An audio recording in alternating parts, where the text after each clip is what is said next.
personality of Godhead as an ideal king showed this by example. Sri Ramachandra cut off the tie of affection for his beloved wife to manifest the qualities of an ideal king. Such personalities as a Brahmin, a devotee, a king, or a public leader must be very broad-minded in discharging their respective duties. Srimati Kunti Devi was conscious of this fact, and being weak, she prayed to be free from such bondage and family affection. The Lord is addressed as the Lord of the universe, or the Lord of the universal mind, indicating his all-powerful ability to cut the hard knot of family affection. Therefore, it is sometimes experienced that the Lord, out of his special affinity towards a weak devotee, breaks the family affection by force of circumstance arranged by his all-powerful energy. By doing, he causes the devotee to become completely dependent on him, and thus clears the path for his going back to Godhead. Om Jnana Varandasya Gnanandana Salakaya Chakshuramanandana Tasmai Shri Gurave Namaha. Nama Om Krishna Padaya Krishna Prasaya Mukhalaya Shrimati Bhakti Namaste Namaste Saraswati Deve Gauravani Charane Vasisha Sundari Pastuta Desi Dharane Jai Shri Krishna Chaitanya Prabhu Nityananda Shri Advaita Shri Gaura Govinda Hare Krishna Krishna Krishna Hare Hare Hare Rama Rama Rama Hare Hare Ananda Lilamaya Vigrahaya Himavadivaya Vishnudaya Tasmai Mahapremada Sampradaya Chaitanya Chandraya Namo Namaste.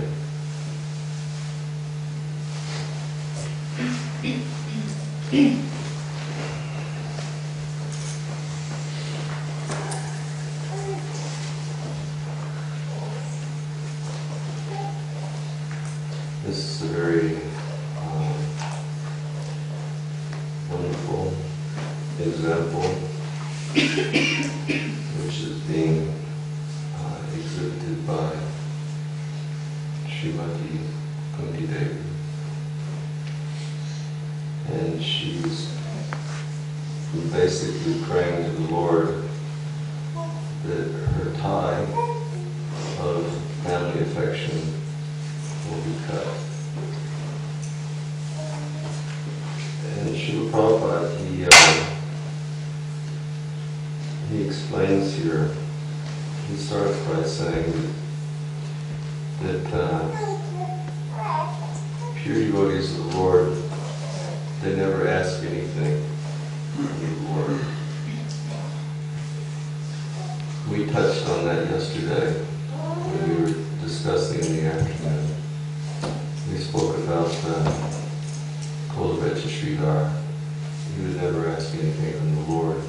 The Lord would just literally demand. Srila Vrindavan Das Thakur, when he describes in Chaitanya Bhagavat, he says that where Chaitanya was literally screaming, he was roaring like a lion.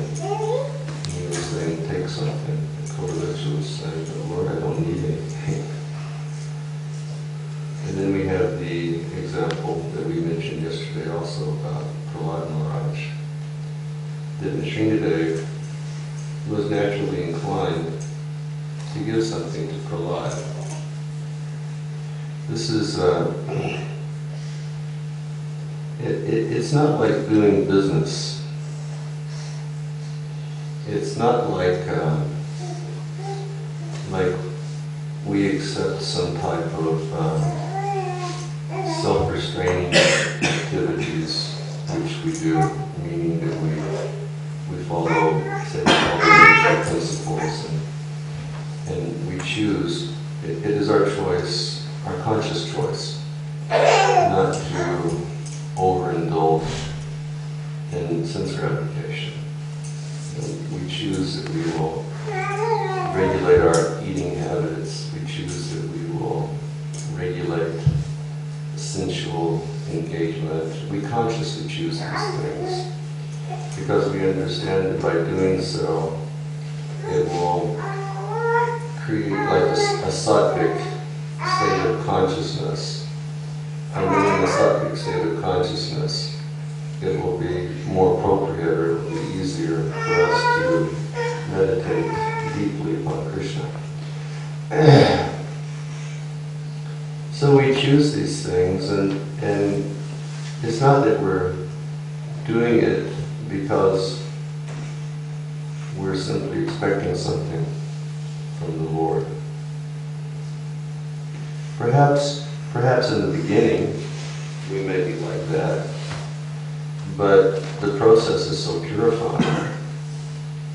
Chanting is so purifying, and engaging in deity worship is so purifying. The association with Vaishnavas is so purifying that quickly our consciousness changes. Even in Lord Chaitanya's Sikshastakam, when he enumerates the benefits that are to be attained through chanting Hare Krishna, he says, Chaito Dharpana Marjana, Bhava Mahadavaganya Bhavanam, Shreya Kaira Vachanti Kavitaranam, Vidyabhadu Jivanam. These are all big gains. He says, Anandam Guri Bharanam. He says that by chanting Hare Krishna, you become self-realized. He says, Shreya Kaira Vachanti Kavitaranam. He says that when we vibrate the Maha Mantra,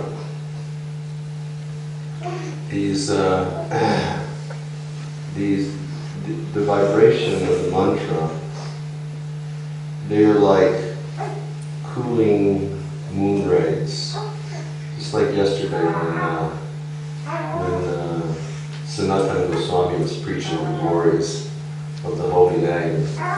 Wasn't it nice just listening to the description of the glories of the holy name that Sanatana Goswami was giving to Sriman Sailesh? Very pleasing, you know. So Lord Chaitanya says that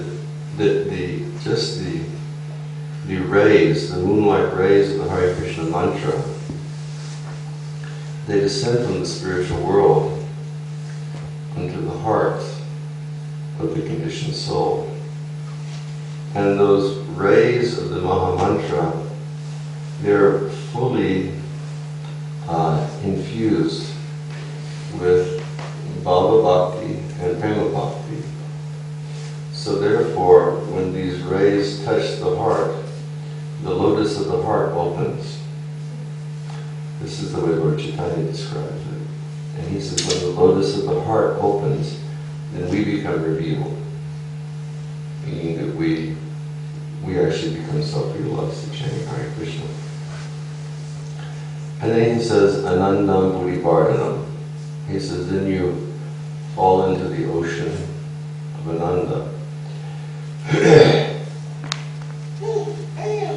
And the Acharyas describe that Anandam Bhuri is mentioned because when we become self-realized and we step onto the spiritual platform, then we have the opportunity to actually meet Krishna. After a long time of practice, after a long endeavor, then we meet Krishna. And again, it's not just like business that we're doing because we want some payment. But when we make the endeavor to engaging in sadhana bhakti yoga and we accept whatever restrictions we do accept, we voluntarily accept, and we engage in these activities, that combined with distributing the glories of the Lord, then the Lord, He very much wants to meet us. We have to understand that relationship is very much a two-sided affair. It's not that only we're making some endeavor to go to Krishna, but Krishna is always, making some arrangement that He can get to us as well. But the point that I wanted to make is Lord Chaitanya says, Anandam Guri Bardhanam Pratipadam Purna Amrit Aswadam.